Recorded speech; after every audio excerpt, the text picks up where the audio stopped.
exec, el vele, el vele,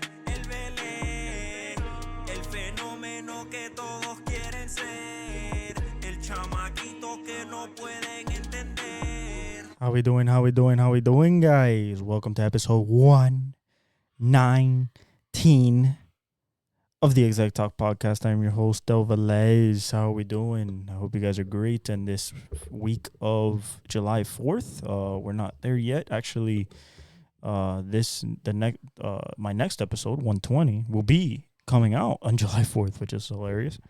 But hope you guys are great. We had a great weekend of racing, especially racing, and an NBA free agency has officially started. The Panthers parade was rained. Not rained out, though. Everybody showed up. Everybody was wet. Everything was flooded, but they celebrated. And I got myself, a little something. When it gets here, I will wear it, but it hasn't gotten here yet.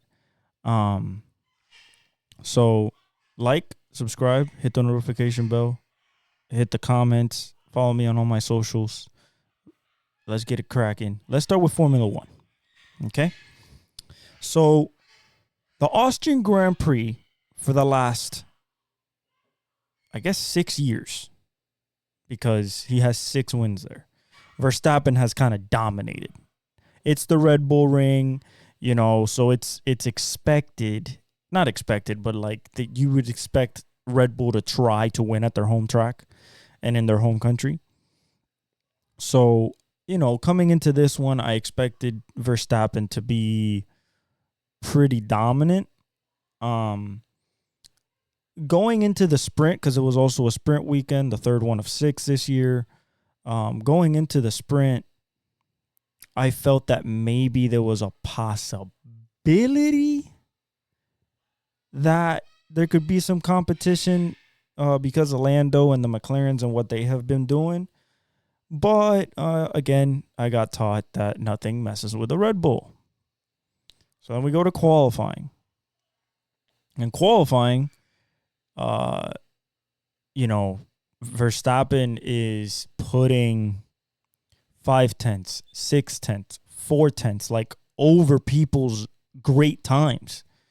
You think it's a fast time by Hamilton, a fast time by Lando, a fast time by Oscar Piastri, Sainz. And out of nowhere, this man goes on track and finds 4/10, 5/10. And you think, bro, he must be doing something. This is the same track. His teammate has the same car and can't get above 5th. So, is it the track? Is it him? Nevertheless, we get to the race. And I would say the race was 71 laps. So for about 60 laps, it seemed pretty, normal. Except one or two things. A few things. Lewis didn't really have the speed. They were slow on every tire. Russell was faster than Lewis. Lando was really fast. Oscar Piastri was really fast, but he would have been third on the grid, but track limits on the last lap of qualifying knocked him out of that spot. I believe he started 7th or 6th. But when I tell you the end and the order that the podium places was, decided, you're going to be flabbergasted. Because it was a battle between Verstappen and Norris. Verstappen had 8 seconds on Norris when he had to take a pit stop. Norris had taken a pit stop every single time when Verstappen went in. Same lap. Didn't try to undercut, didn't try to overcut. Which is smart because if he feels like his car's fast enough, if they gain enough on pit road, it may be a mistake. Maybe his out lap is bad. Maybe his in lap is bad. We're talking about Verstappen, but you hope when you feel like you have sort of the car to beat him or that can beat him. So coming to the last stop, Verstappen takes 6.5 seconds. Lando takes, I think, 2.8, 2.6. That difference in delta, when they get out into the track, the lead goes from 9 or 8 that it was, with Norris on the tire for his car more than the tire that Verstappen had on his car. And you see Norris finally chasing him down. Now, you got to understand, Verstappen wasn't dominating to the point where he took a pit stop, got out, and was still first. He didn't have a 22-second lead. So Verstappen goes in, he loses the lead, drops to about 5th. Norris comes in, same thing. So it's 5th and 4th, 5th and 6th. And now they have to battle through traffic in order to get back to the front. And as they're battling through traffic, and you see Verstappen battling through traffic, Norris is making headway. He's knocking. It gets to the point where he starts knocking 10th and 3/10 and 4/10. As he's knocking down time as the laps are going down. We still have a lot of laps left, 30, 25, 20 laps left. So then Norris gets to the back of Verstappen within DRS range and could not pass him. Now, 3 times Lando under DRS, coming from the straightaway, getting to turn 1 to build the momentum to get into turn 3, Verstappen definitely blocked. Twice he blocked, like making double moves. He wasn't going to get called for it because nothing happened. He kept forward, he got the corner, and Lando had to keep behind him to try again because there's 3 DRS zones. They're super long, but they're back to back to back. It's the straightaway going into turn 1, turn 2, all the way down to turn 4, and that's where, and then the next one, which is turn 4 to turn 5, all the way to turn 6.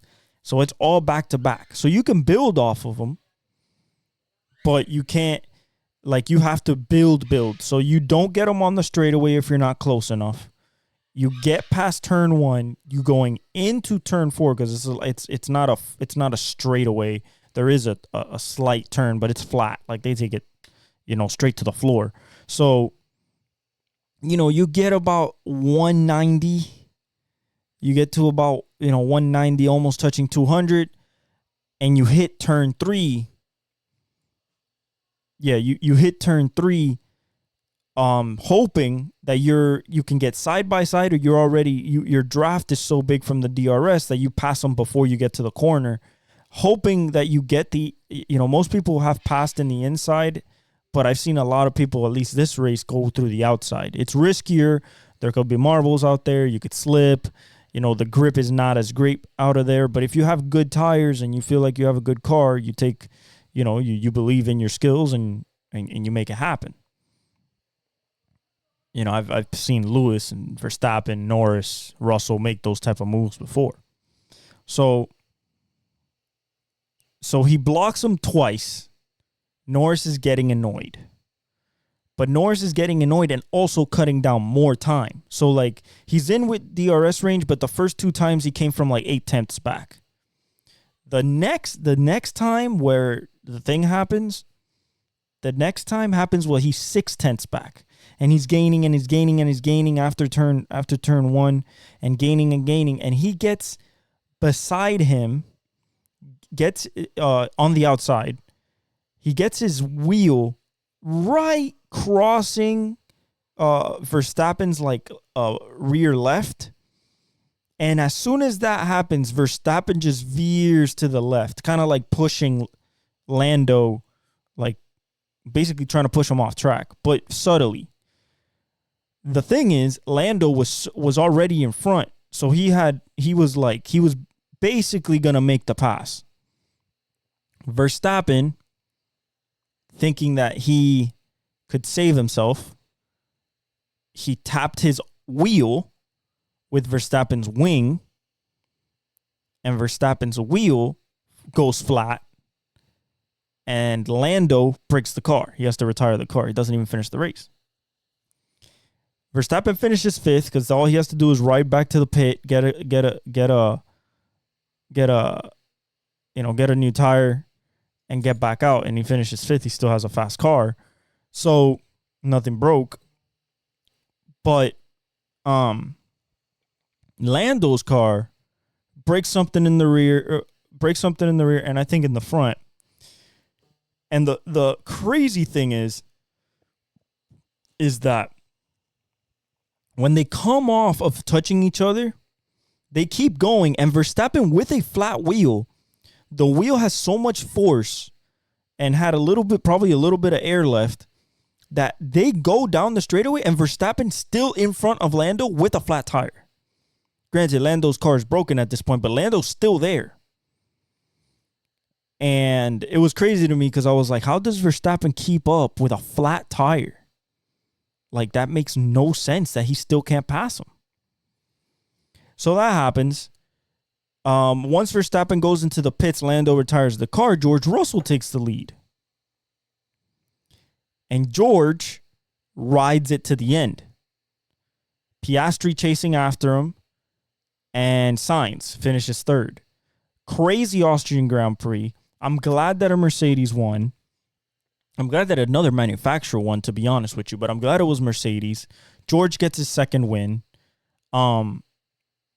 Mercedes builds more momentum going to Silverstone this week actually. Verstappen's going to bounce back. He always does when something goes wrong in his races. I expect Norris to be very strong at Silverstone. It's his home race. It's Lewis's home race. It's George's home race. So I expect them to be very aggressive in trying to win that race. That race is very important, historical perspective. I mean, you name it. And it's also Lewis's best track. So I expect him to be, I don't know if he can contend for the win because I don't think they have the car to. But, give him his best shot to try to go for a win, because he hasn't won in a long time, which is not normal for Lewis, a 7-time world champion and a guy that has won more than 100 Grand Prix. Most ever, by the way. So it was a great race, exciting. It was close racing. It wasn't really, nothing got to the 10-second range in leads. Everybody was passing people. The Alpines were very surprisingly fast.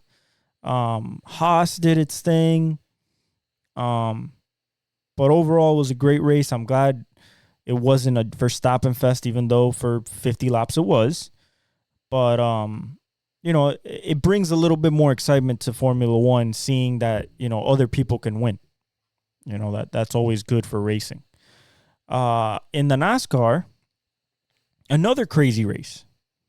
They're in Nashville.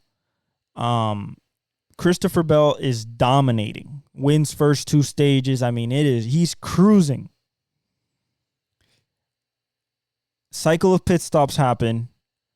A lot of people stay out. A lot of people stay out. So he goes in, gets tires and fuel, and he comes out back like 15th. We're talking about the dominant car the whole race. We're talking about the guy who could not be passed. He was the fastest by far.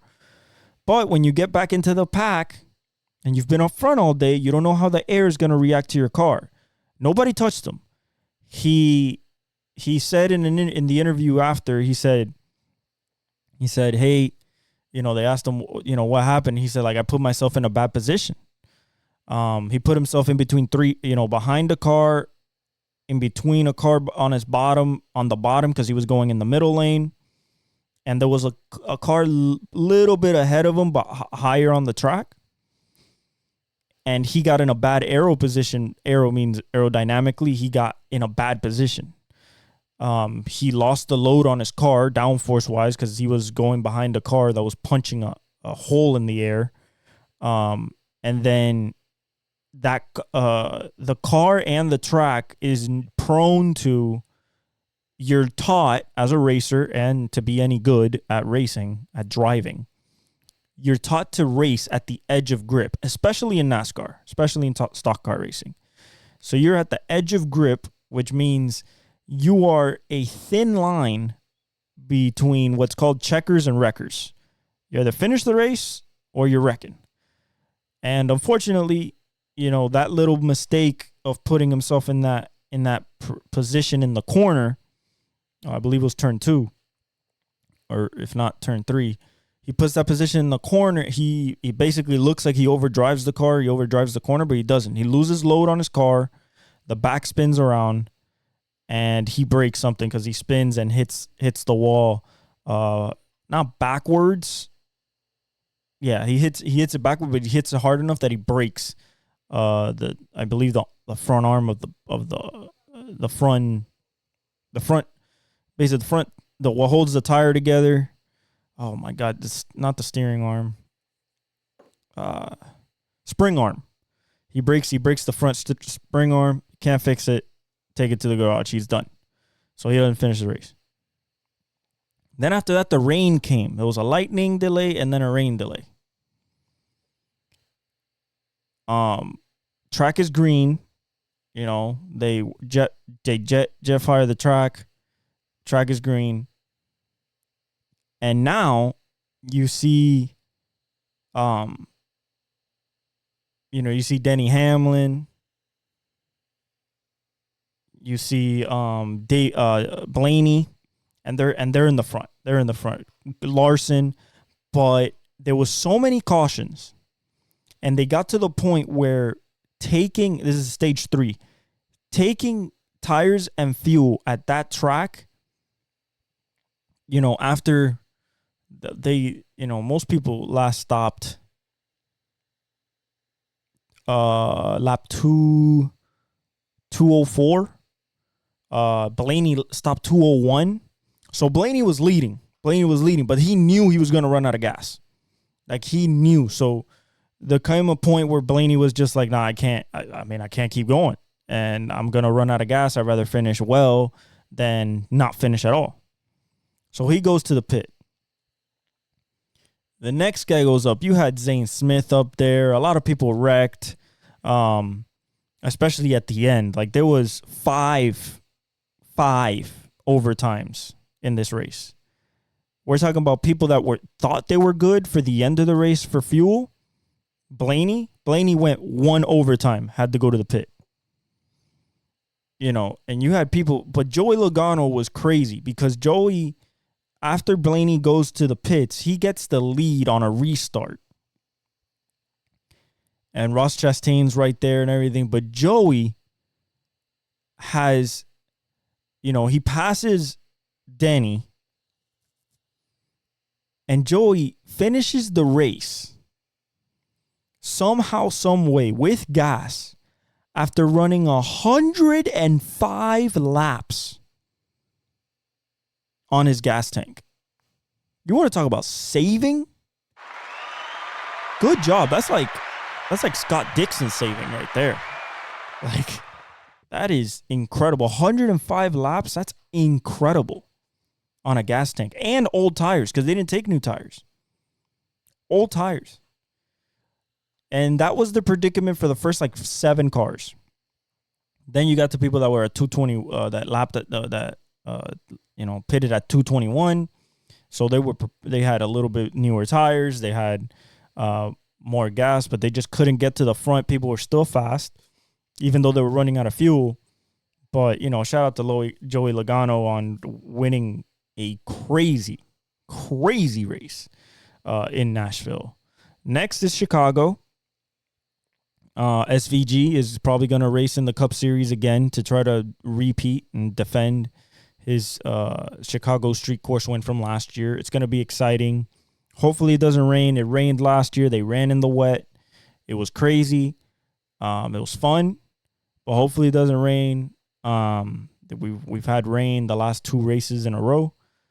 They haven't gotten shortened, thank God. But nobody wants a shortened race. Nobody wants a red flagged race for lightning or rain. Like, we want a good race weekend. So, great race. Excited for this upcoming race in Chicago. And I would expect AJ Allmendinger, SVG, Martin Truex Jr., Kyle Larson. Those are going to be Ross Chastain, Tyler Reddick. Those are going to be the guys that I'm going to be looking at to win this race. The points is getting tight. You know, every race is one less race to the playoffs. And there's some big names that still are not in with a win or even in points. Kyle Busch, Martin Truex Jr., you know, former champions. Like, you know, there's people that still need a win to get in. Joey made it in. He needed a win, and he got it. So shouts out to him. He's in the playoffs. But that takes away one more spot of the automatic qualifiers. But yeah, now let's get to NBA free agency because it has been absolutely bananas. Okay? We're going to fly around here. There's so much. I've literally been bookmarking and everything like that for hours. Since last night, since the big news at 3:30 a.m. With Paul George. So let's talk about. Let's just go in order of right now. So 3 hours ago, Woj, I believe it was Woj. If not, it was Shams. Let's see. According to Bleacher Report, Woj been dropping bombs all day long. So Klay Thompson, the dynasty has been officially broken up. This is like the 2008 Boston, Ray Allen to Miami, you know, one of the best three-point shooters of all time. And, you know, same type of caliber of player. But, so Klay wanted 4 years. Steph got 4 years. Wiggins got 4 years. Draymond got 4 years. He didn't get 4 years. They were offering him 2 because it matches up with Steph's contract and Steve Kerr's. As well, I think, as Draymond's, if I'm not mistaken. Which, you know, would lead you to believe that was the time they were probably going to retire. You know, 2 more years. That puts Steph at, he's 35, going to be 36, so maybe 38, which would be around the time where people start considering. But he's such a good player that, you know, he could, if he wanted to play into his 40s, he would be good, you know. I believe Klay is the same thing. With the injuries, kind of different for him. But so Klay goes to the runner-up of the NBA Finals this season, Dallas Mavericks, on a 3-year, $50 million year with a player option. It sends Josh Green to Charlotte, so he's gonna go over there and hopefully they don't flame out with Brandon Miller, and maybe LaMelo comes back, and you know they have Williams, and they have one would think a young squad that could do something, but you know Josh Green going to Charlotte is just basically like throw him in the garbage. Is essentially what that is. So Klay going to the Mavs. Okay, this shakes up the West in a way where now, let's say, you know, Klay was in the Mavs for this Boston series. That means that another 40% three-point shooter would be on the floor, which means you can't play 2 on the ball. Now, they didn't want to play 2 on the ball, but somebody would get tired because Klay doesn't stop moving. He's a set shooter. He's a come off a pin down, fly off a screen, take it while he's moving. He could put the ball on the floor a little bit, but he doesn't like to dribble. But what this means is like the corners. Remember they were trying to stop the corners of Derrick Jones, Jr. and Tim Hardaway, Kleber, PJ Washington. If you have Clay you do not give up that corner three. And you don't want to give up a three anyway, because Clay can hit you from any part of the floor and extend range, just like Luka, just like Kyrie. So I think it's gonna add a very, very interesting dynamic. I won't say that they're automatically championship favorites, because we got to talk about the moves that have happened over the last almost 24 hours at this point. But in the West, I think that they're definitely in that top three echelon of okay, this team can definitely win the West and try to win a championship. I think with Clay, it gives them a little bit more leeway when it comes to going through the rounds. They don't have to rely on Luka and Kyrie. It could be definitely divvied out. But overall, I think it's a great move for the Dallas Mavericks. It's gonna hurt the Warriors. I mean, Pajinski's not gonna be Clay. It's just Clay's a generational shooter. Top 5 all time. And I think for Luka and Kyrie, it's gonna add I think he's starting, by the way.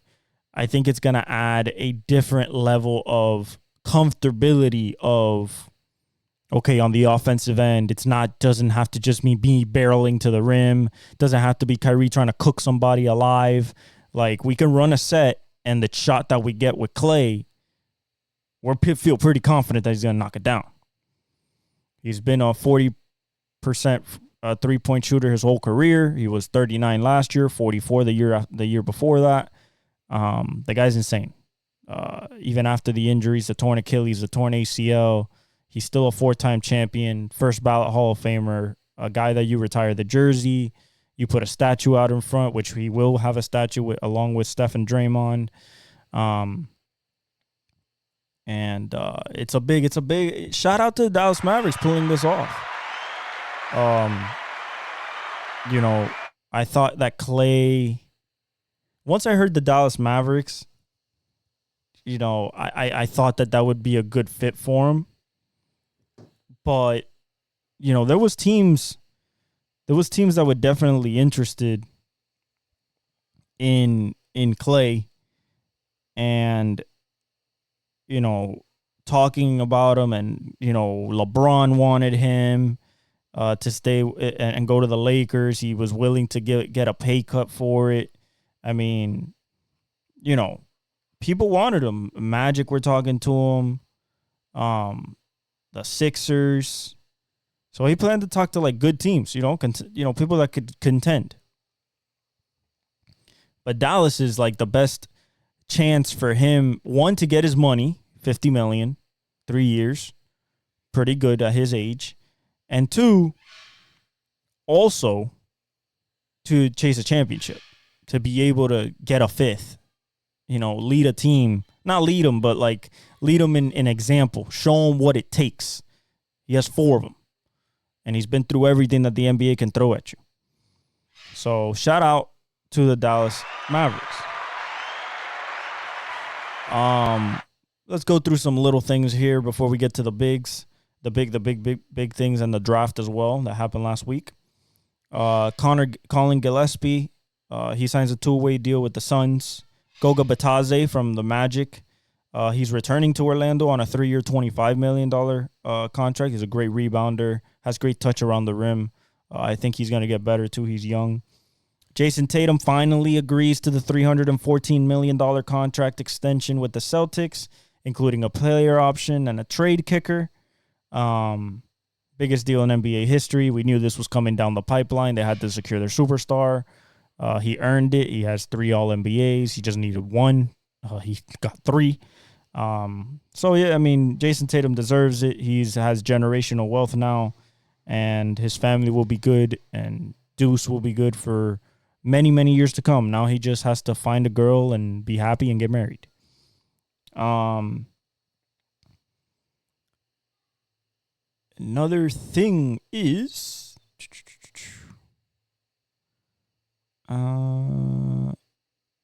$315, 5-year Supermax, 315, 314, $1 million. Ain't really changing nothing. So he's signed through 2029 and 2030. That's important for them because this is their window.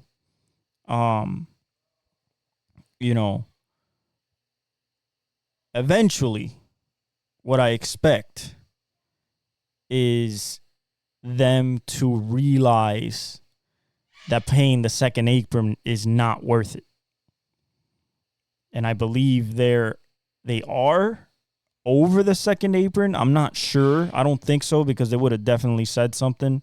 But they are stuck with this team and the cap numbers that they have for a while. With Drew, with Jaylen Brown, with Jason Tatum now, and KP. And they just gave Derek White a 100 and I'll tell you right now, 4-year, $125.9 million extension for Derek White. So Celtics this is the team. I don't think they'll have much of a bench, but this is the team.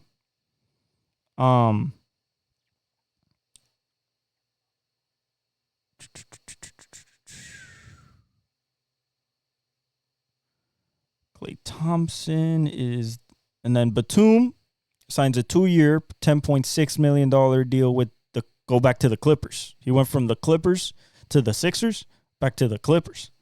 3-point shooter, defender, coming off the bench. Just a little depth,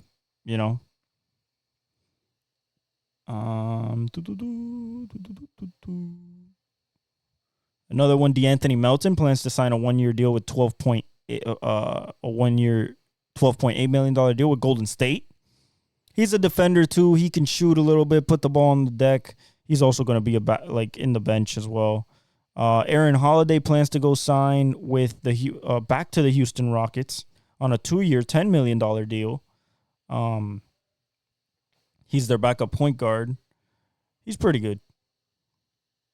The Lakers offered Klay Thompson per year $20 million and proposed D'Angelo Russell to the Warriors in a sign and trade deal, and the Warriors declined, obviously. We don't want D'Angelo Russell back. So, absolutely not. Absolutely not. All right, let's get to another big thing. Isaiah Hartenstein is making nearly $6 more million than his former Knicks teammate Jalen Brunson. He signed with OKC. He got a DeLon Wright 1-year, $3.3 million deal with Milwaukee Bucks. LeBron is willing to lower his number, his contract number, and take less for DeMar DeRozan. It was DeMar DeRozan, Klay Thompson, and Jonas Valanciunas. I don't know why Jonas Valanciunas. I guess he wanted another big man. Luka Garza's returning to the Timberwolves for a 2-year deal, even though he's played almost nothing, not a lot of garbage time. Excuse me. Drew Eubanks has agreed on a 2-year, $10 million deal with the Utah Jazz. Backup center. Tobias Harris signing a 2-year deal with $52 million deal with the Pistons. They send him back to the Pistons, where he became the guy that, was running the show. So they send him back to the Pistons, basically a trash fire right now. And the Pistons give him a $52 million deal. Let's see if the Pistons, with this little veteran influence, can get everybody Cade and everybody going in the right direction. Justin Minaya is returning to the Portland Trailblazers on a 2-way contract. He's like a bench player, barely plays. These are just things that Woj is just shooting out there. Yeah, he's like they said ideal. Tobias Harris is an ideal fit on the floor and in the locker room for a young developing roster. It's very young, 21-year-olds, 20-year-olds. I think all the 19-year-olds are gone because Thompson was 19, but I think he turns 20. Probably overpaid with $52 million, but it is what it is. I mean, 52, what is it, 26.5 million? 52 is $31 million a year. No, Josh, what are you saying, dog? No.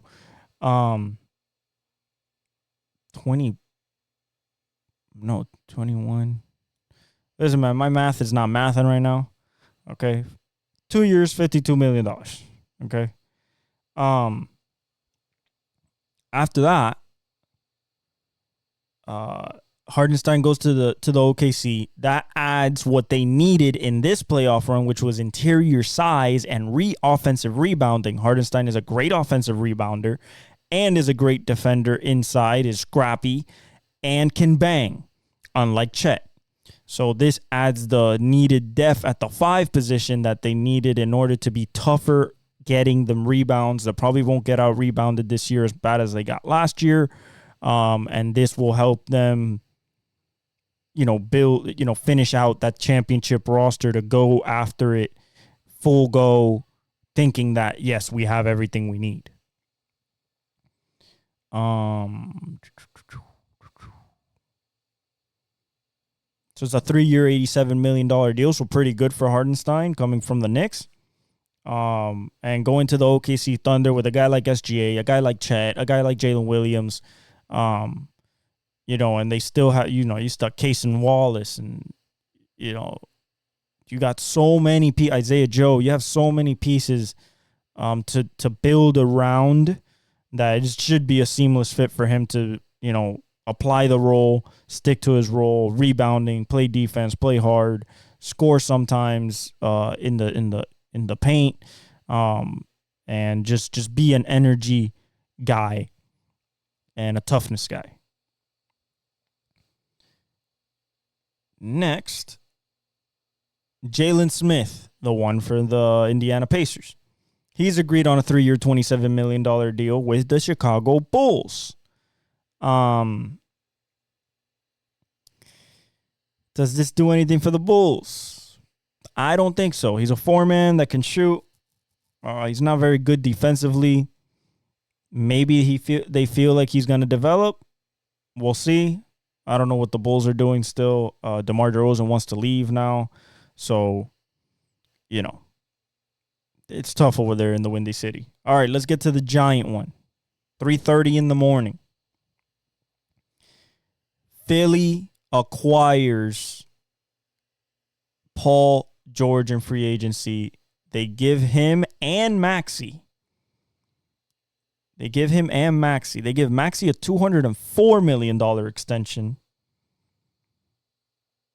5 years. So he's going to be there a long time. I think he's just going to, keep getting better. He's a Kentucky guard. That's what they do. He's one of the fastest guys in the NBA, if not the fastest. John Morant and De'Aaron Fox have probably something to say about that, as well as Ant. But it's a great sign for them because, that is their blossoming star into superstar maybe. And then you add PG. Now, the contract is $629 million between Embiid, PG, and Maxey now. Just like the Celtics, a lot of top heaviness. So let's talk about the PG contract. They give him a 4-year, $212 million max contract.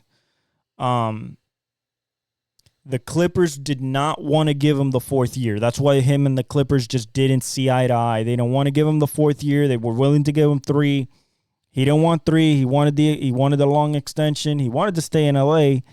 But once he saw and his team saw that was not going to be possible, they went ahead and quickly started. Paul George met with late last night with the Philadelphia contingent, Philadelphia 76ers contingent, including Dr. J, I imagine Morey,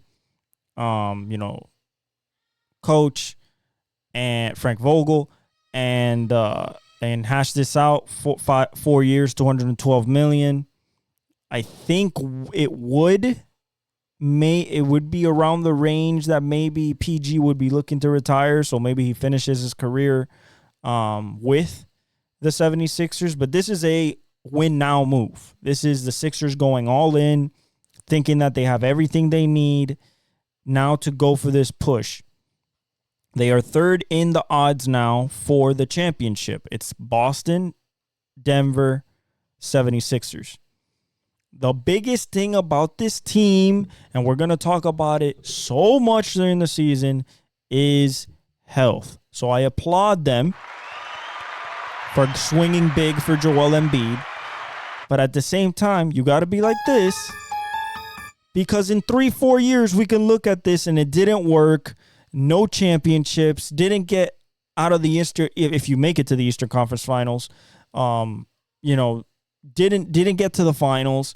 It's very possible. Was always hurt. Lost in the first round because they were hurt. Lost in the second round because they were hurt. Maybe make it to the Eastern Conference Finals, maybe a finals, and then somebody gets hurt or underperforms.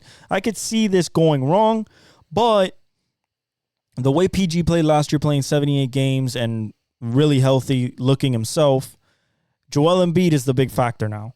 I'm not worried about Tyrese Maxey. He's about to be 20. He's 23. He's about to be 24. Super young. So I'm not worried about Tyrese Maxey. I'm worried about Joel Embiid and them knees, them ankles, legs, everything that has to do lower body with him, because that's where everything goes wrong every single time. Besides the face bone 2 years ago, everything goes wrong in the feet, because of his weight and the way he moves in the knees. So if they're healthy, absolutely they could win a championship. Absolutely. Like, it's not even a question. They have too much talent. Those top three are 35 a game. In this team, maybe 25 a game, or maybe 22 with PG, with a great defense. And then Maxey could be 25, 26, 28 a game. He was 26 a game this last season. You don't think he's going to go up? Maybe 28? Maybe Embiid takes a little step back, but I still think he wants to be a 30-point scorer. So if PG takes a little bit of a sacrifice just to save him, just to be the best defender on that team besides Embiid inside, on the perimeter, I think it's a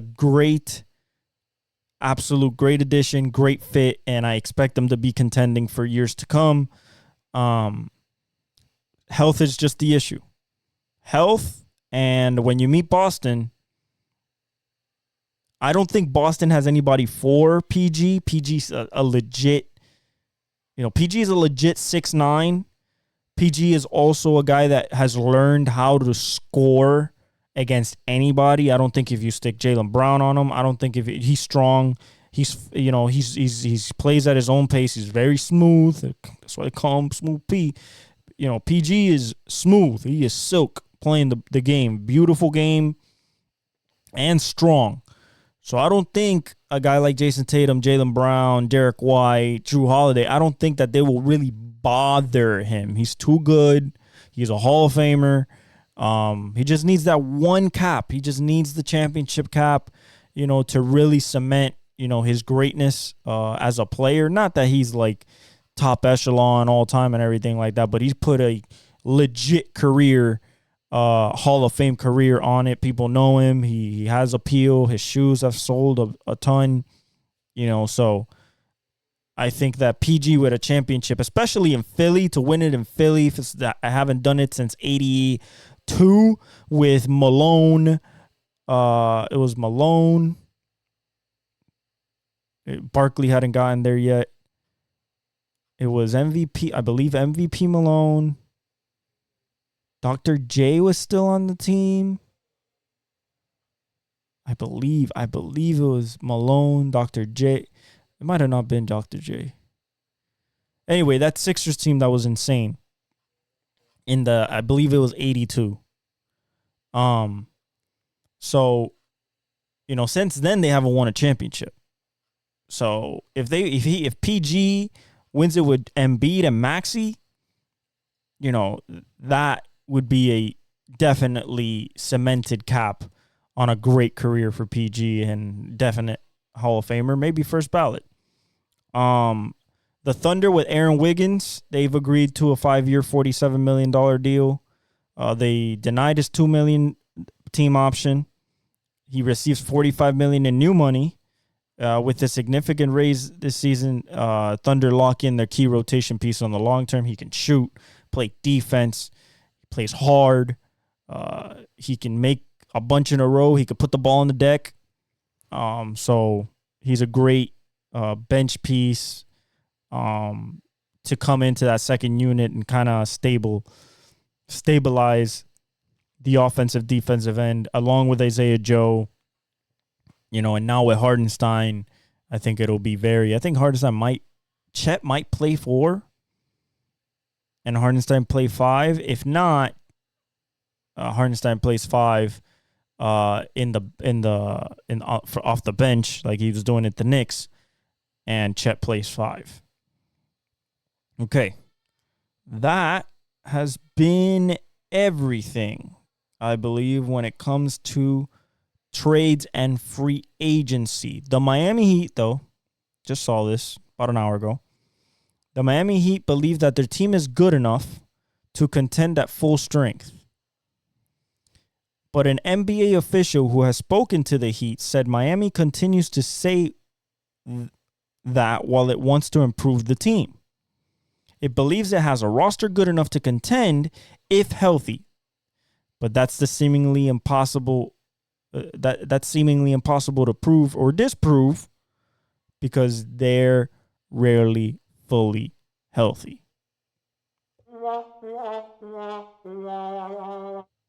Cry me a river. Come on, man. We don't get Dame. We don't get Drew. We don't get PG. Can we get DeMar? Can we get Zach LaVine? No, Jimmy's going to stay. Okay, well, if Jimmy's going to stay, then I guess this is our team. And if we're 8th again, and that's what it is, then so be it. But don't tell me that you're trying to improve the team when we're failing. So as soon as the Bulls traded for Josh Giddey, DeRozan wanted out. Places where he could go, I don't know if he would fit at the Warriors. The Warriors are looking for Lauri Markkanen and going after him after losing Klay Thompson, which is what I've been saying for so long. Lauri Markkanen, 6'11", shooter, can get inside. I've said this for months about Lauri Markkanen. You know what I'm saying? Especially to Golden State. So hopefully they pull it off. DeMar DeRozan could come to Miami. DeMar DeRozan, they could use him at a young place. Okay. Oh, the last trade we got to talk about. DeJounte Murray to the Pelicans. DeJounte Murray to the Pelicans. Okay? From the Atlanta Hawks. Why? Because the Atlanta Hawks knew, just like everybody else knew, that DeJounte Murray was the easier piece to move. Was the more valuable player. More consistent, better on the defense, way better on the defensive end. Let's not even talk about that. And by the way, Derrick Jones Jr. signs a 3-year deal, $30 million with the Clippers. So they're going to have that wing defender. Essentially, they lose PG to get Derrick Jones, which is younger, but can't play like PG offensively. LeBron called Clay right as free agency opened. Yo, come to my team. Najee Marshall has agreed a 3-year, $27 million deal with the Dallas Mavericks, so they lose Tim Hardaway Jr. They lose Tim Hardaway Jr., and they replace him with Najee Marshall. Mason Plumlee, 1-year deal with the Phoenix Suns. Backup big, I imagine, because Drew Eubanks signed somewhere else. What else?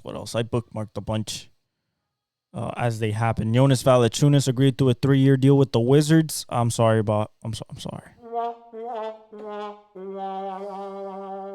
I am so sorry, Jonas. But it's time to go to purgatory, my friend, and you're not going to like it. It's bad. It will continue to be bad unless there's a silver lining. And I don't see one. So, unfortunately, this might be your last stop, and it might not be pretty. Now, New Orleans losing Jonas Valanciunas, they use a guy that can space the floor from 3 at the 5 position. So, get bigs out. And you lose a great offensive rebounder. But you need a better defender inside. He's too slow. He can't get out to shooters. And that's the game now. So it's a very tough thing to deal with. Wemby gets Chris Paul after the Warriors waive Chris Paul in order to open up $30 million in cap space. What do I think about this? I think that Chris Paul will be a incredible addition to the Spurs. He plays the point guard game like a Tony Parker, just better because he's better than Tony Parker. Doesn't have a chip, or chips. Tony has 4. But he has so much knowledge, and it's not going to be like last year where the only guy that would throw the ball inside would be Trey Jones. It's not going to be Sohan. Like, Wemby will average close to 30 this year with Chris Paul as his point guard, just because, like, anytime he's inside, he's going to get a lob. He's going to get opportunities at the 3. He's going to get opportunities in isolation. And he has a scorer with him that they have to, watch out. And I think he'll be great for Devin Vassell and Trey Jones. And also, when they picked Stephon Castle at the 4th pick, I was pissed because I was like, that makes sense. That makes sense. Unfortunately, the guy that I loved in this draft goes to the team that is the most boring team in the league the last 25 years playing wise, and have some of the most boring uniforms, to be honest, in the league. But nevertheless, Chris Paul, $11 million 1 year. He's old. He's probably going to try to win a championship. If not, just give Wemby game for this year. Try to make it deep in the playoffs or make it to the playoffs. Show him what that's like. And then probably retire because he's 38 years old. The Clippers. The Clippers late last night have announced that Paul George has decided to sign with another team. And the 76ers were the leading suitors, and then the deal happened. Eric Gordon signs with the 76ers. Cade Cunningham, they give him the 5-year, $226 max rookie extension with the Pistons. They had the lockdown motorcade. That's his nickname. I hope that this upcoming season he is more determined to get better with his handle, pass better, and overall start molding his game. Since he is an engine, start molding it like a Tyrese Halliburton. Start molding it like a Luka, like a James Harden. Start molding your game into the player that you want to be. Because right now, he has to improve his shooting, improve his handle, his decision-making, because he's averaging 3.5 or 4 turnovers a game. That's bad. He has a young team.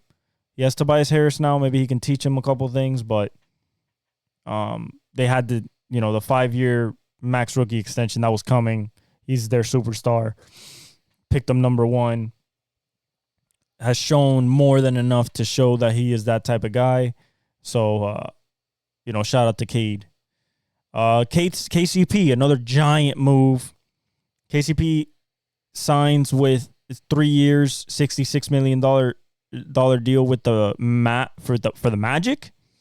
Now the Magic has a legit 3-point shooter outside, 40% the last 2 years.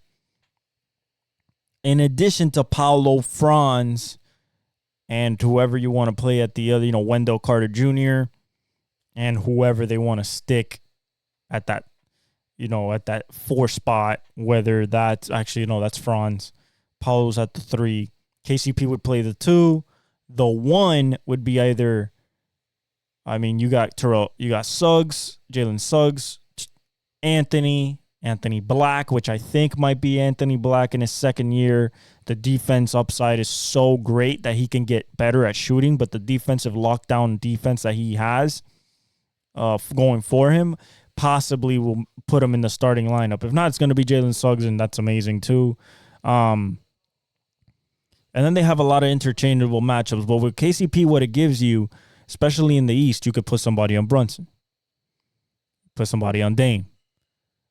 You can put somebody on Maxey. You have an option or options, because Franz and Paulo are great defenders, but you have options on the perimeter besides Anthony Black, and him and Anthony Black I think would create a great, and even with Jalen Suggs as well, like a great defensive backcourt,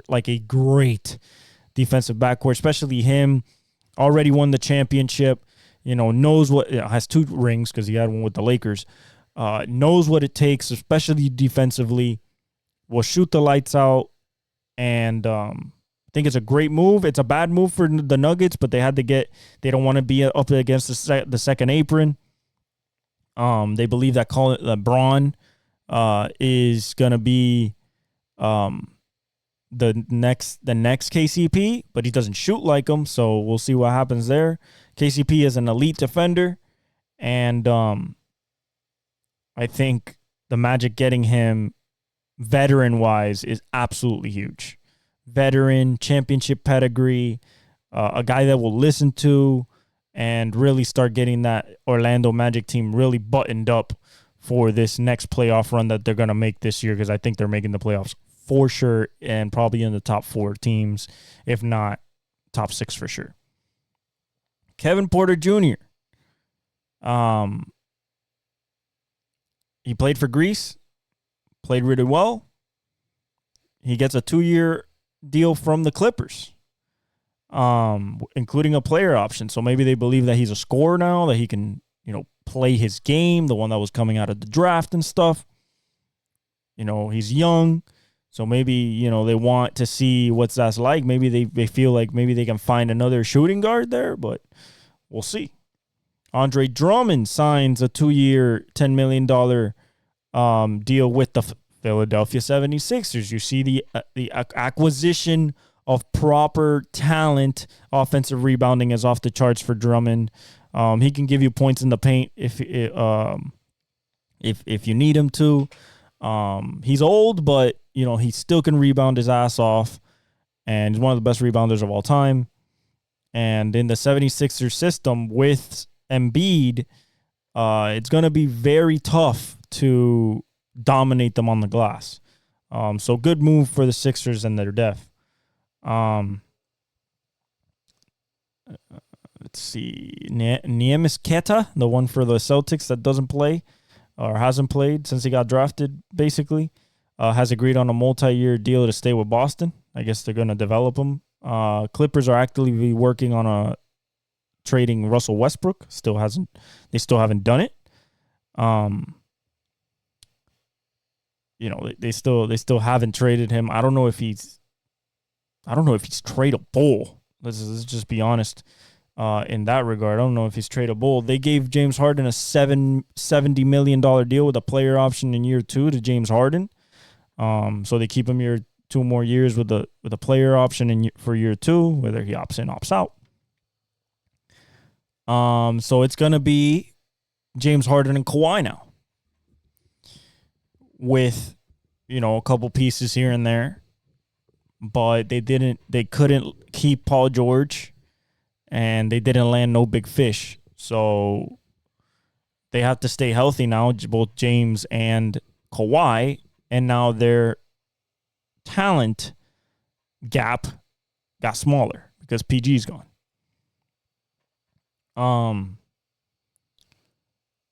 What else? Kevin Love, 2-year deal, $8 million to go back to the Heat. We keep our sharpshooter, offensive rebounder. Still just overall championship pedigree, what we like, knows the system. This is just to keep our depth in our bench. They waived Chris Paul. Restricted free agent Max Christie intends to sign a 4-year deal, $32 million deal with the Lakers. He's shown promise as a rotation player. JJ Redick wants to keep that. He likes what he's seen. He said it on his podcast before. He's probably going to give him more minutes. Probably going to leave him in the rotations as in the bench, and then maybe get to a starter level. Maybe. We'll see.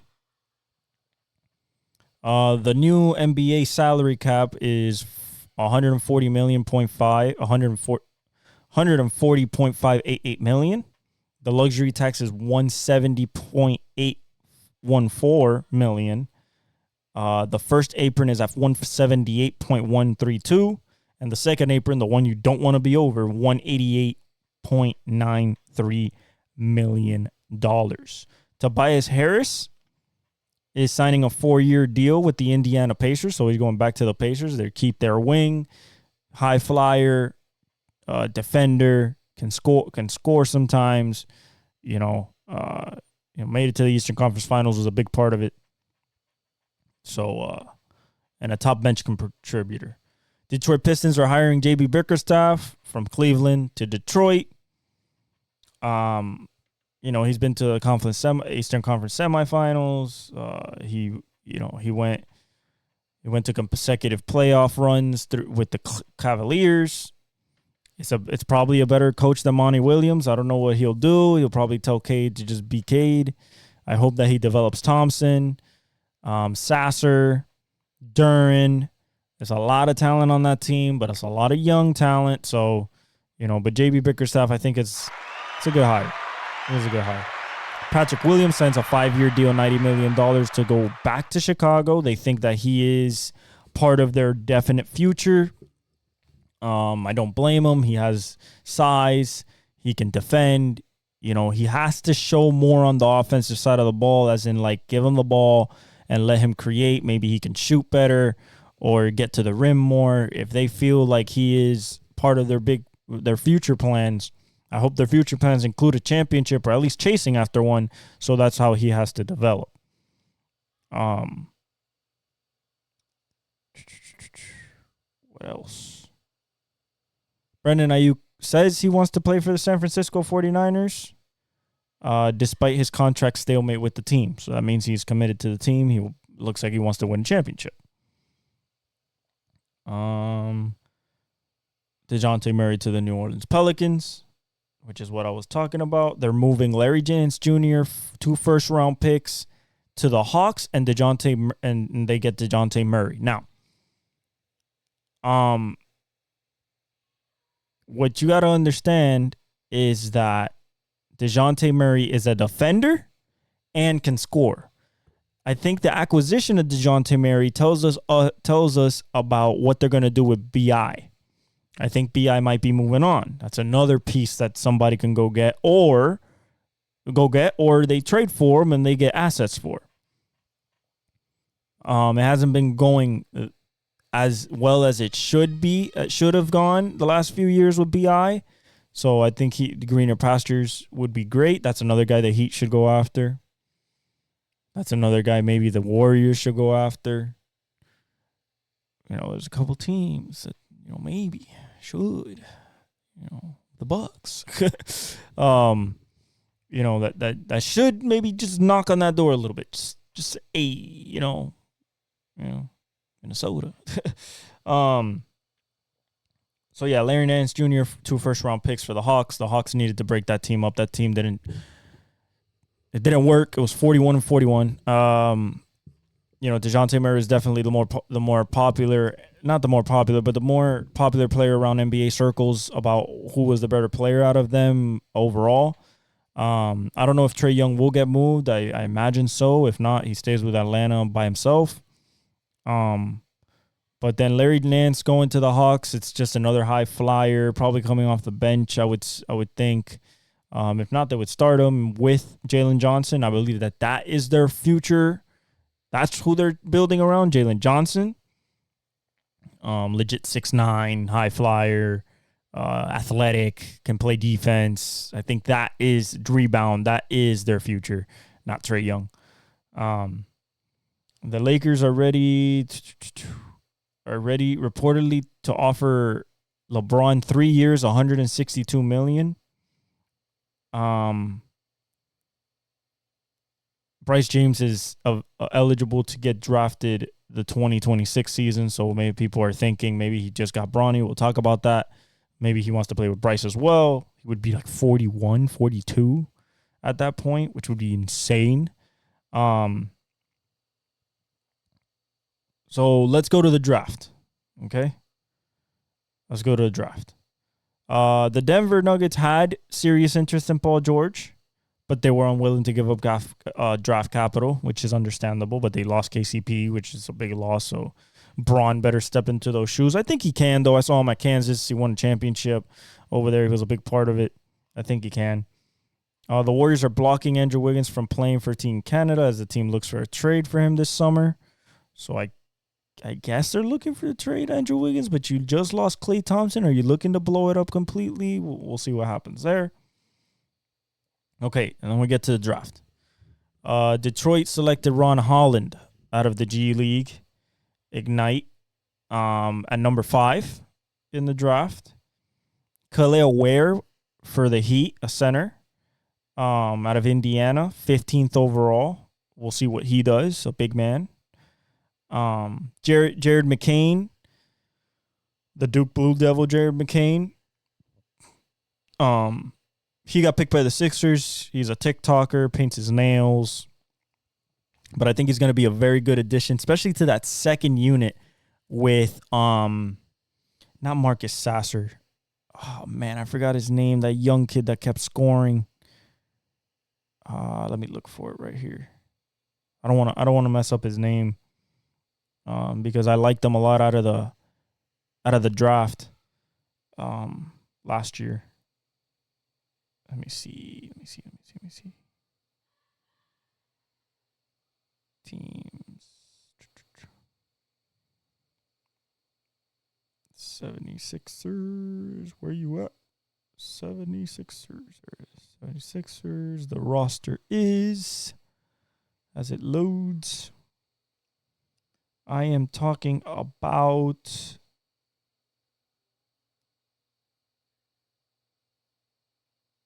where is this kid? There's Ricky Council Jr. That's one of them. KJ Martin, Tyrese Maxey, Bona, Jared McCain. Yeah, I believe it was Council the 4th. I believe that's what I'm talking about. You know, he's a little spark off the bench there, so I think him and Jared McCain would play a really big part. Jared McCain can shoot. He can defend. So I think as a guard, I think he'll be pretty good with the Sixers, especially now with PG. The Lakers got Dalton Connect at the 17th pick. This guy was projected to go in the lottery. Scored 35 plus 7 times, 35 plus 7 times in his college career, was the ACC Player of the Year, the SEC Player of the Year, was incredible in the tournament. He had connect rules in the SEC, like Jordan rules, but connect rules. And JJ Redick just makes a smart move. I got to give it to him. First move as a coach. To bring in a guy like this where it's a way better Austin Reeves, better shooter, better handler, you know, just a better offensive player, has size, has to work on the defensive end a little bit, but is willing to work on that end. And it's just a guy that is a wild card. When you put him in, you know he's going to look to score. If his game translates, with it should, he plays like Luka when you're going inside and the type of layups he gets and stuff, and his own pace. He's athletic. He can jump. I think it's a very, very, very good pick and a steal for the Lakers at 17 to get Dalton Connect. I was pissed when they got him, considering that the Heat had the 15th pick and they could have picked him. That's just saying. Cleveland Cavaliers agreed to a 5-year deal with Kenny Atkinson. Terrence Shannon, the great scorer from, I believe it was Illinois. He goes to Minnesota in the 27th pick. And also, Rob Dillingham was picked 8th and got traded to Minnesota. That was incredible because that is a guy that comes off the bench, can be a spark plug, can develop into your 2 to play alongside Ant and be a scorer, kind of like a Kyrie-ish type of guy for Luka, except younger than the superstar, so he would be younger than Ant. It's a great pickup for them. I loved the move, loved it, absolutely loved it. The Jazz picked Isaiah Collier, the number 1 player in the country coming out of college last year, that went to USC to play with Bronny. They picked him 29th. I think that the Jazz with Keontae George and Isaiah Collier now have a future backcourt. They still have Colin Sexton. We'll see what happens there. Maybe they trade him, maybe they don't. But I think Isaiah Collier would be a very good addition with Keontae George in that backcourt. Minnesota traded Wendell Moore Jr. and the 37th pick of today's day 2 draft to Detroit. Sources to Detroit. Lindy Waters got traded from Oklahoma City to Golden State for the 52nd pick.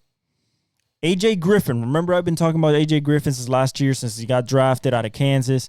He got traded out of the purgatory of Atlanta. He got traded to the Houston Rockets. I expect them to use him in some lineup, whether it's off the bench with Cam Whitmore or if Cam is starting, play him off the bench, or maybe out of Duke. Sorry, not Kansas. Whew, my bad. Brain fart there. Out of Duke.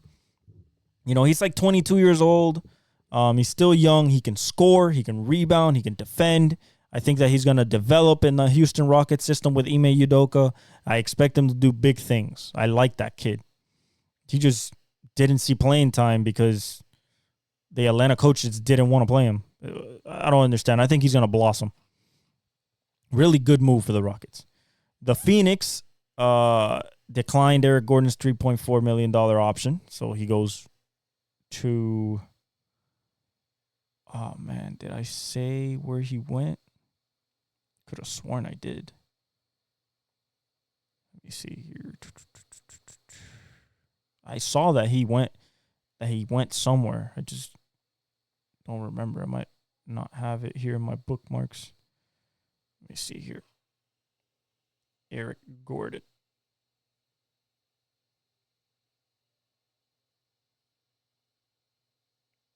Eric Gordon.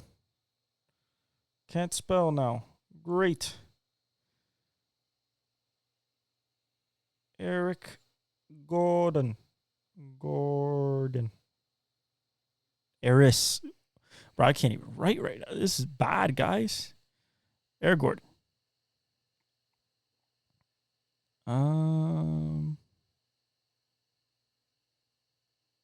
At this point,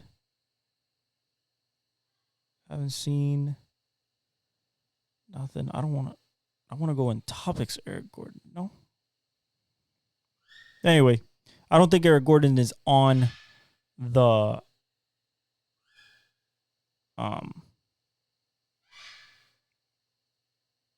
he might actually. Oh, yeah, 76ers. He went to the 76ers. I think I said that. So he stretches out the floor more. PG, Maxey, everybody can shoot. I think that is a very good addition for them. He can shoot the lights out. He can get really hot, consistent. And overall, I think the 76ers, if they don't make it to the Eastern Conference Finals, I would say that this season has been definitely a failure, this upcoming season, for sure, because there's no way that you do that and bring all that talent in and everything. And I don't even mean beat Boston. I mean get through Milwaukee, the Knicks, Indiana. Those are like the top right now in the East, after 76ers and Boston. Other picks that were very noteworthy. Jamal Shed from Houston. He goes to Toronto. I don't know why they keep, drafting small guards. They drafted the kid that could pass really well, Powell, or Norvell. I believe it, Noel. They drafted him. They haven't used him. They draft another small guard. I don't know. Maybe they play him with Scotty Barnes. We'll see. The Nuggets traded Reggie Jackson to the Hornets for 3 unprotected second-round picks. Connor Bedard wins the Rookie of the Year in the NHL. Just a little plug there for the NHL. Tim Hardaway Jr. has been traded for 3 second-round picks, and Quentin Grimes to Detroit. So there goes Tim Hardaway Jr. to Detroit. Emmanuel Quickley is just another shooter, another veteran presence.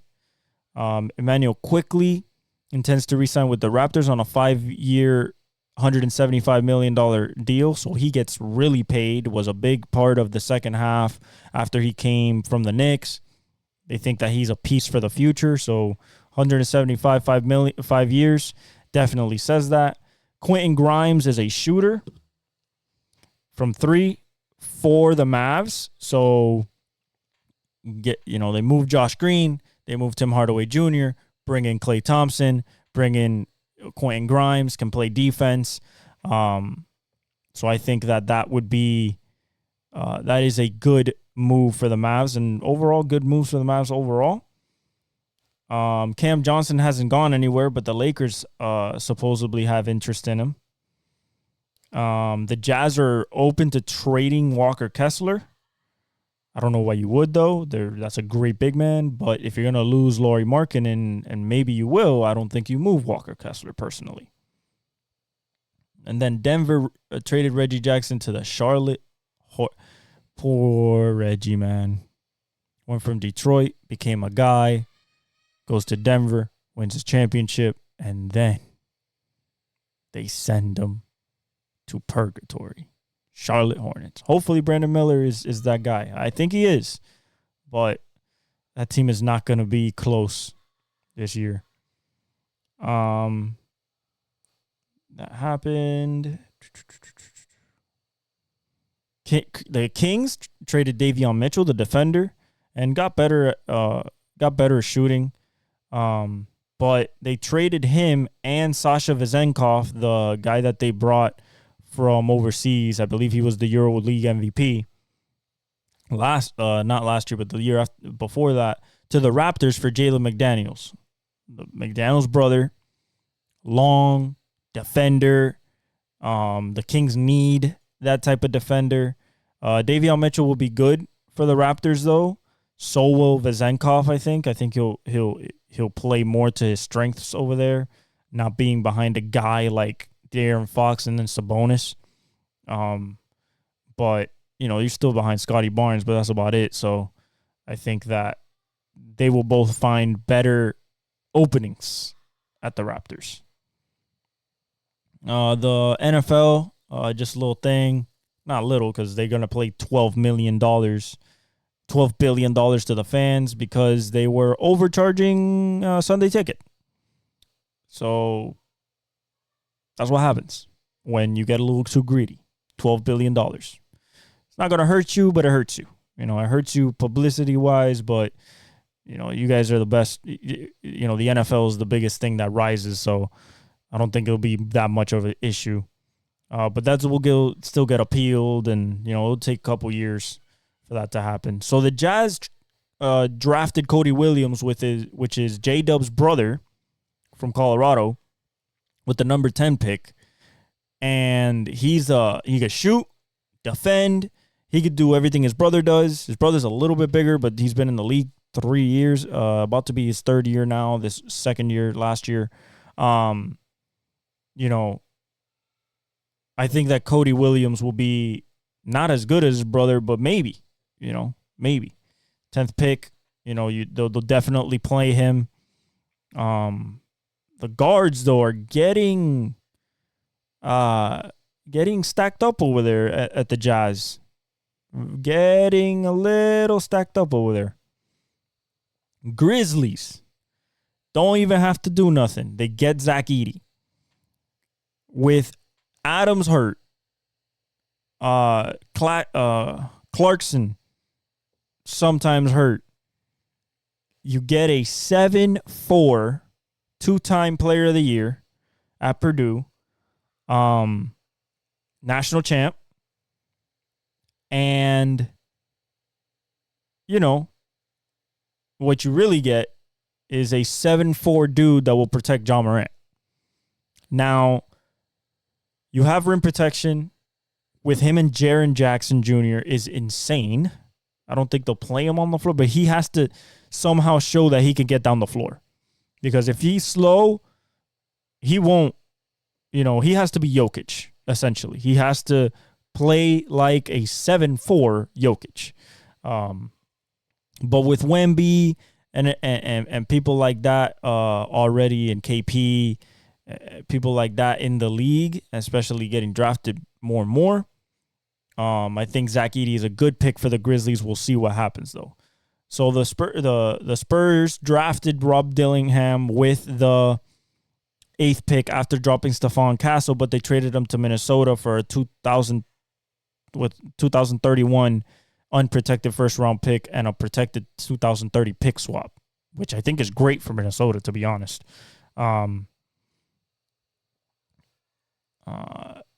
Like I said, I think he'll add scoring. He's a great scorer. He's a fireball scorer. He can come off the bench and quickly just go off.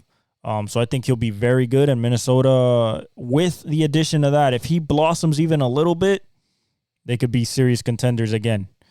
Donovan Clingan.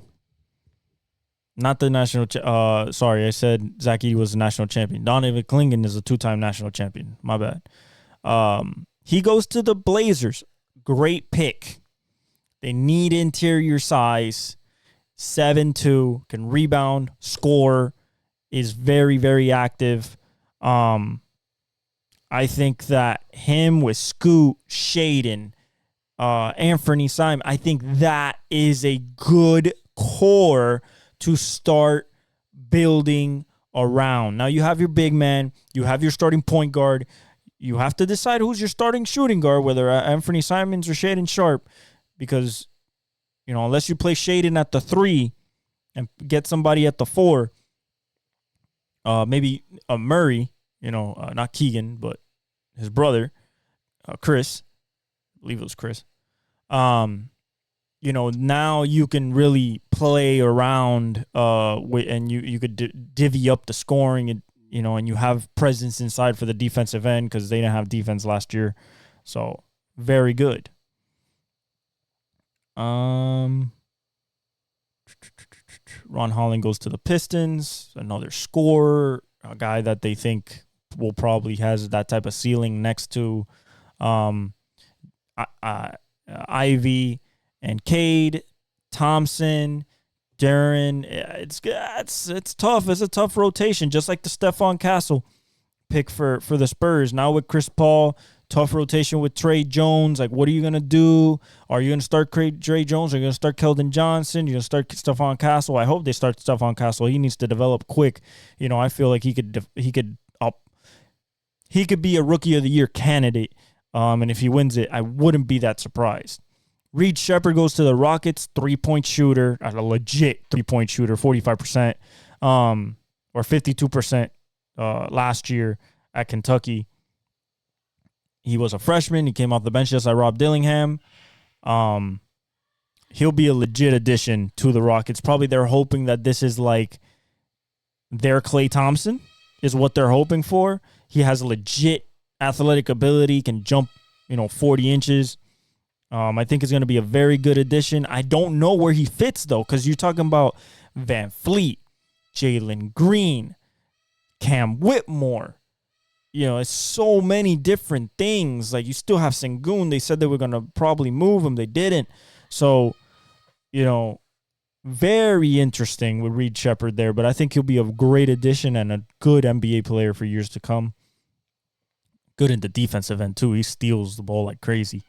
Alex Sarr goes to the Wizards to go play with Bilal Coulibaly, Kuzma,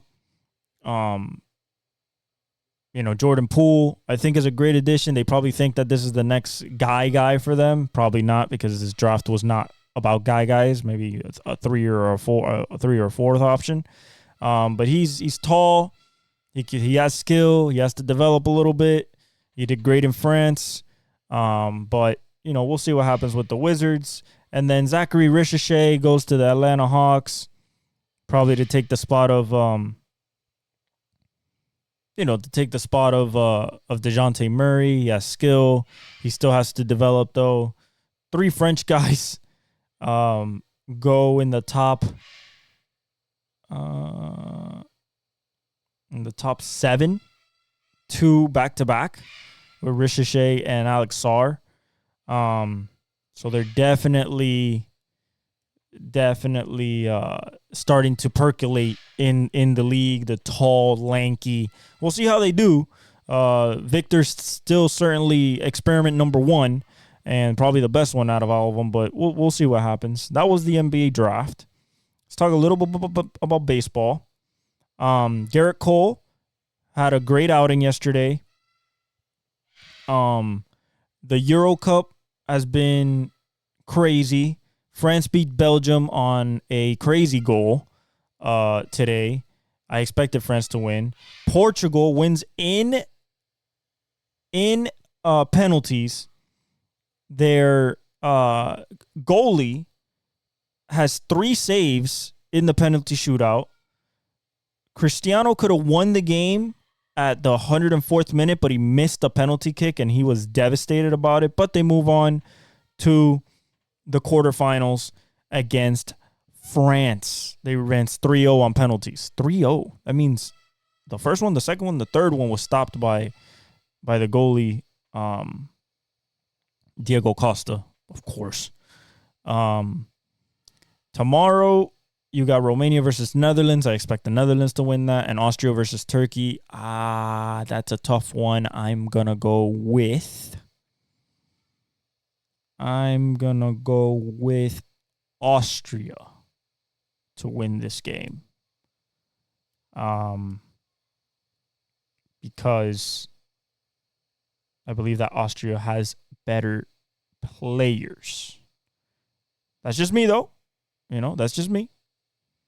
I'm going to go with Austria. I'm probably going to eat my words, but it is what it is. Then we have Copa America. USA lost against it was sad. Okay, it was sad to watch the 2-1 loss to Panama because we had chances. We had at the 18th minute, we lost that game because we got a red card on the stupidest, most immature, like, what are we doing? What are we doing? Why? We have that game in hand. We scored the 22nd minute. I believe it was Balogun. He scores in the 22nd, but then Timothy Weah decides to get a red card in the 18th minute. Like, come on, man. Then we play with 10 men for 75 minutes, defend great, and then give up the equalizer. And then they score again in the 83rd minute, and we lose. And now we have to win against Uruguay today. Yeah, I don't think so. Uruguay beat Bolivia 5-0. Colombia beat Costa Rica 3-0. And Brazil beat Paraguay 4-1 on Friday. Saturday, Argentina beat Peru 2-0. Canada and Chile tied 0-0. Sunday, Mexico and Ecuador tied 0-0. And then Jamaica lost to Venezuela 3-0. And then today at 9 o'clock, we face Uruguay. And Panama faces Bolivia. Panama's going to probably win that game. But the USA are going to lose against Uruguay. We have no shot. They're 15-time champs. 0 shot at winning this game. I think we basically shot ourselves in the foot. Too bad, though. It is what it is. Brazil-Colombia, though, Tuesday, tomorrow at 9. That's going to be a game to watch for sure. Okay, let's go to baseball.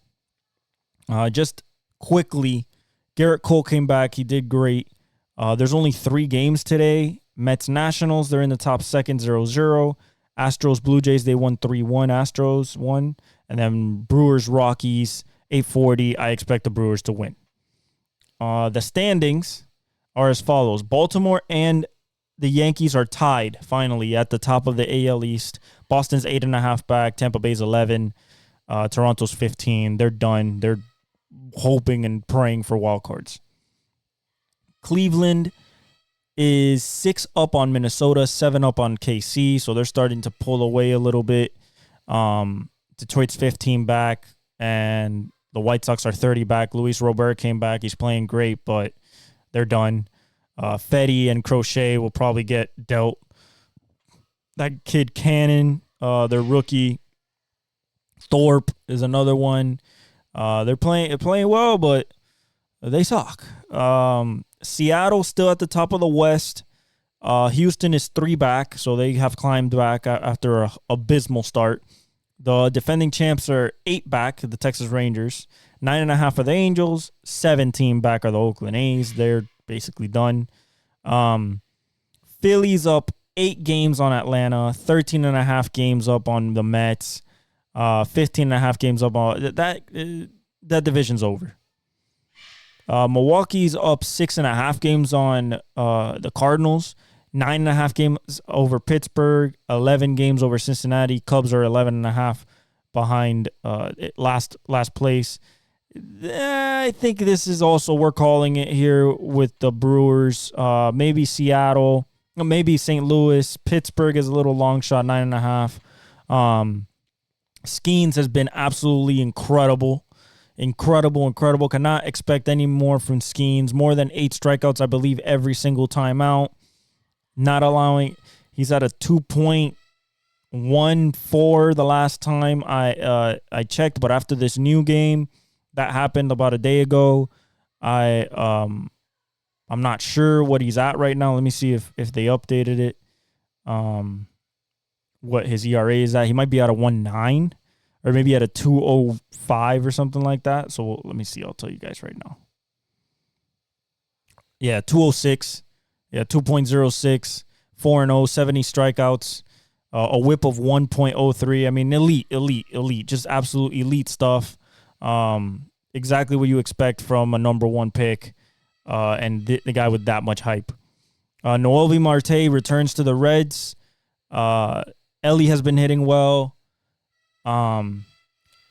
Jonathan India has found his Rookie of the Year form again. He's hitting really well. He's hit like doubles in 6 or 7 straight games. Brian Reynolds had a 26-game hit streak snapped yesterday. 26-game hit streak snapped yesterday. Wilson Contreras is back with the St. Louis Cardinals. He's playing again after a broken forearm. His brother William is still crushing it in Milwaukee. The Dodgers are 7.5 games up on the Padres. Arizona is 10.5 back. And San Francisco's 11 back. Colorado's 23 back. Ezekiel Tovar's playing well for them. For the Colorado, Ryan McMahon, Nolan Jones. They just, they suck, unfortunately. Bailey Falter is a really good, not Bailey Falter, Ryan Feltner, I think, is their next good pitcher. San Francisco been playing well, just pitching comes and goes for them. Hitting comes and goes for them. Arizona's struggling with the pitching. Zach Allen came back and had a great outing yesterday. So maybe that'll turn them around. But Merrill Kelly's still hurt. So, they still have fought going in there. San Diego's playing well. Michael King's playing well. No Fernando Tatis. But Cronenworth is playing well, and Arias is playing well. Manny Machado is playing well. So I think they're not going to catch the Dodgers by ever, but I think that they're making a good push for the wild card. And then the Dodgers, Ohtani's another MVP pace again. In the NL, I would pick him right now. You have William, Bryce, Correa, because he's playing really, really well. But he's on the AL, my bad. MVP? Yeah, I would say Ohtani, and it's not even exaggerating. It is Ohtani in the NL for sure. I think he's like 4 back of Judge. He's at 31 home runs, absolutely trying to bust past his last record, 62. Ellie De La Cruz already has 40 stolen bases. I imagine that he's going maybe for 80, or maybe for more, because he sometimes doesn't run. And I'm like, dude, just run every single time. They're not going to catch you. They've caught him a couple times, but I don't think they'll catch him, 85, 90% of the time. I don't think they'll catch him. Yamamoto is hurt, but Scherzer came back. He rebounded in his 3rd start. Garrett Cole came back. He rebounded in his 2nd start. So we're getting back the pitchers that were getting hurt. We still need Kershaw. Bobby Miller's back for the Dodgers. They're waiting for Mookie to get back. He should be, next 2 weeks, he should be good to go. But I think the Dodgers are really like ahead of schedule. Not ahead of schedule. This was expected. In the wild card, though, you have KC holding the last spot in the AL, with 1 point, with Boston Red Sox being a game and a half back of them, Houston being 3 games back, Tampa Bay 4, Texas 8. I think it's over right there. It goes Texas 8, Detroit 8, Toronto 8. So Yankees are 7. Are clearly going to be in there, regardless if it's Orioles or Yankees. And then Minnesota has a game on Kansas City. In the NL, which is crazy, Atlanta Braves have a 3.5 game lead on the first wild card spot. San Diego Padres have a half a game up on St. Louis, and St. Louis has a 2 game lead on the Mets, and a 2.5 game lead in Arizona. 3 games above San Francisco. 3 games above Pittsburgh, 4 games above the Nationals, 4.5 games above the Reds, and 5 games above the Cubs. I think all of them are in it still. Anybody's game. Yes, Atlanta, San Diego, with the talent, you expect them to be there, but the St. Louis spot can flip-flop every day, and it has. Other than that, I love you guys. Thank you for sticking around. I know it was a long one. We had the draft. We had racing. We had an NBA free agency. Baseball, Copa America, Euro Cup. So I love you guys. Thank you for all the support. Like, subscribe, hit the notification bell, hit the comments, follow me on all my socials. I love you guys, and I leave you with the outro.